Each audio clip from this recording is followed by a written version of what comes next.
What's going on, film fam? It's your guy, Rod the Right One, here with another episode of Screenwriters Monday. So I know, let's address the elephant in the room right away. I'm so sorry, so sorry that I haven't been here in a while. I know we started off strong, let's dropping episodes weekly. We're looking good, and then, life happens. It always happens that way. So one thing I just want to say is that I'm all good now. Let's get you guys back going, all right? So sorry for the hiatus. And as you can see, if you can't tell, I'm in a little bit of a different space.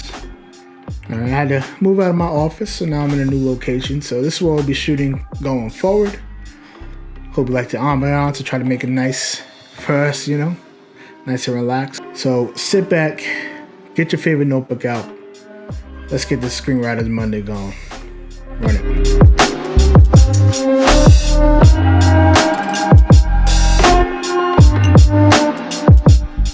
What's going on, fam? Welcome back. So today, we're going to be going over some of the most commonly used terms when it comes to screenwriting. So a lot of the things that you're going to be learning and writing and doing, it has certain terms to kind of describe certain situations and certain parts of your script. So before we break into outlining, before we get into actually writing your script, character development, all that stuff, I want to get you familiar with some of the terms that you're going to need to know when you're actually writing your script. So the first thing that we're going to talk about is actually one of the first things that you're going to learn or need to learn when writing a film. That's your scene header. So within the scene header, it usually has about 3 parts, and that's how I'm going to break it down. So the first part is going to be where the location is. So the way that that's described, you either see INT or EXT. And those stand for internal or external. It's pretty obvious, right, what those two mean. So internal is going to be anything that's going to be inside. External is obviously anything that's outside. So the main point of those things is to give your director and the actors the kind of an idea of where everything's going to be shot, but it's more so even for your producer. So when your producer's putting a film together, sometimes it's a lot easier to group internal shots together than to have to switch cameras and lenses and all that, from inside to outside. It's so much easier whenever it's properly formatted so that you can, or your producer can, schedule accordingly. All right. So the next part of the scene header is going to be the location. Now, sometimes the locations can be as big as, Rodney's office, right? You put the office, this is where the location is and what you guys are going to be shooting, then you'll just put that. So INT, Rodney's office, right? It can be as detailed though. If you're let's say we're gonna be in the house for a while. Let's say I'll put Rodney's house and then I'll put Rodney's office. What that indicates more so to me is going to be that we're going to be bouncing around in a bunch of different locations in the house just so we can specify exactly where we are or the importance of that one location. So that's the part 2 of the scene header. 3 is not always used, but sometimes if you need to specify the time of day, that's where the last part to go. So let's just say, once again, we're setting up a scene. It's going to be INT, Rodney's house / Rodney's office, and then /day or /night or /5 p.m. And the reason why you want to put that in the header is if there's very specific reasons why you need a certain time of day. So if it's something that your character is going to reference, if it's something that's going to happen at a certain point, that's the main point of having that much detail in your header. That's why we do that. So that's pretty much the main things for scene header. And get creative. Whatever names you can think of as far as the locations, go for it. It doesn't always have to be, unless you're making a piece that's specific to like New York, you can't say that MSG is something else, stuff like that, of course. But, just think with names, put things there, see how it works, see how it flows with the story, and go from there. So next is going to be action. So once you have the scene header, underneath that, you're going to put the action. So what's happening in the scene? So the way that you break that down is, let's say, once again, we'll use the scene header I just used where we're in the office. So now you'll describe it as, Rodney walks into his office, he rummages through some papers on the desk, You can tell he's looking for something. There's a little bit of a sense of urgency there. Can't find it, so he goes over to here. He opens the closet door. Can't find it in there, so then he takes a seat and he looks at his computer screen blankly. Right? That's quick enough. That shows exactly what happens in the scene. You don't need much detail. Like, you don't need to say Rodney opened the door. He walked to his left. He takes a step. He looks down. He opens his eyes. He picks up a piece of paper. He puts it down. He picks up another piece of paper. He puts it down. You don't need that. It's kind of like reading a book or anything else. When the action is going, you don't need a step-by-step breakdown. You just need to make sure that you are going over the main actions. And from there, the director, if you're not the director, is going to be able to kind of figure out exactly the motions with the cinematographer as the script is being shot. So you don't want to put too much. You don't want to put too much action, but you have to put enough to set the scene. So we'll go into that at a later date once we're breaking down actual the screenplay. And we'll kind of get into more detail and I'll show you some examples. But as of right now, that's the second thing you want to know is action. That's what is referred to as the movements in the scene. Part 3, or the third thing you want to kind of keep an eye for, is going to be characters and dialogue. Now these are pretty basic. Obviously, whatever the character's name is, you're going to have him put his name, and then whatever he's saying is going to go underneath that for your actors. But the one thing I do want to touch on about dialogue is making it natural. So the hardest part about writing dialogue when you're starting out is going to be making it seem like an actual person is saying these things. Because a lot of times we'll have a point where we're just trying to get your character to a certain point in the story. So you'll make the character say some things and it might not make sense, right? It just might not really flow with the story or what the character is doing. Or just like, you have the guy sitting there and you really need this character to say a specific line to make your main character react a certain way. So sometimes you'll just like make him say, like, the guy be like, hey, how's your day? And then the next guy's like, oh, look, there's something in the dresser for you. Doesn't make sense. Like, no one talks like that. So you always want to think about how a normal conversation would happen. Not everyone's going to, if you have a character that's very straightforward, then make that character very straightforward. And if they have something to say, they're going to say it. If you have a character that beats around the bush, just because there's a scene that needs to move along, don't just make this character now all of a sudden straightforward. Audience has to be able to believe the story you're trying to put forward about the character. So the story needs to be consistent throughout. The character's actions need to be consistent throughout. The character's dialogue needs to be consistent throughout until they make that big change. So that's what you want to make sure that you focus on when you're thinking about dialogue. So way down the road, we're not there yet, but I just wanted to kind of put it in your head just so that you're always thinking about it. All right, so also part of dialogue or part of just the character situation, you want to know when to put in parentheses. So it's not often used, but sometimes just to kind of give a certain direction to the dialogue, or if there's like something that needs to happen that's not necessarily like a main action.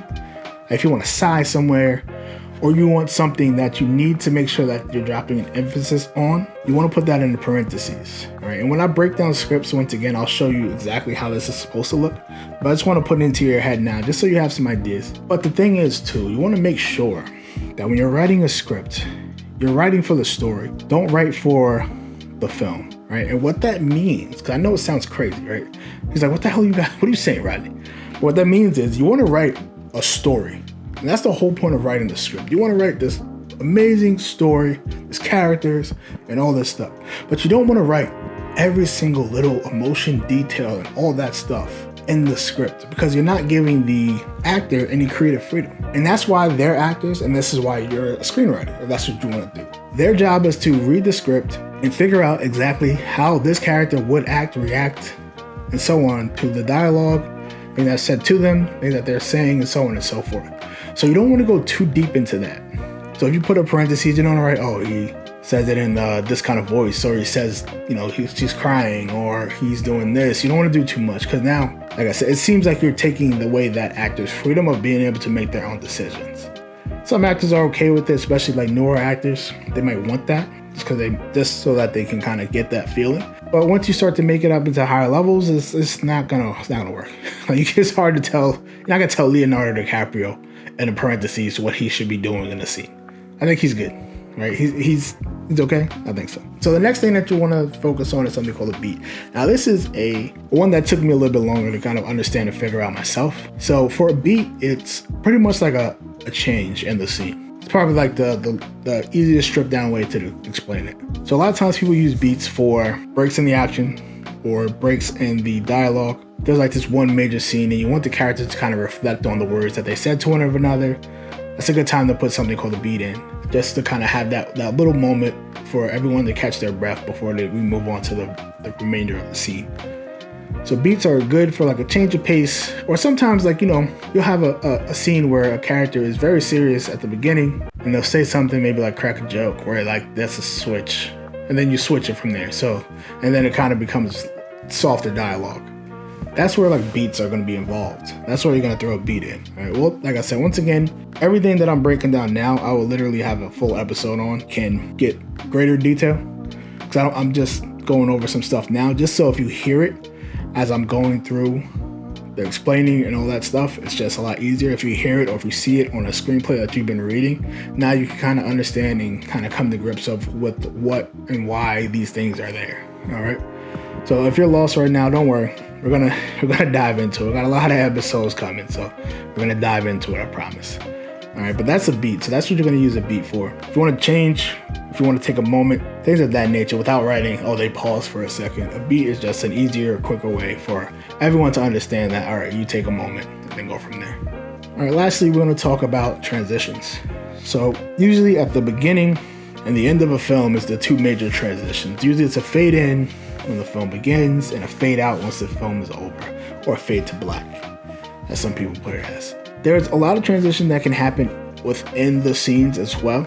Like if there's a certain time where you need to fade it to black to get to the next scene, you can do that. You can do that. If there's like a big moment, or if it's something like if you're doing an action film, someone gets shot and you want to kind of give that implication that they're dead or they're potentially dead, it's a good time to fade to black. If, you have this crazy dramatic scene and, it's a nighttime scene and then, the spouses, they're having a big argument and they turn off the light. Once again, that's a great time to fade to black. But the one thing you don't want to do is over transition.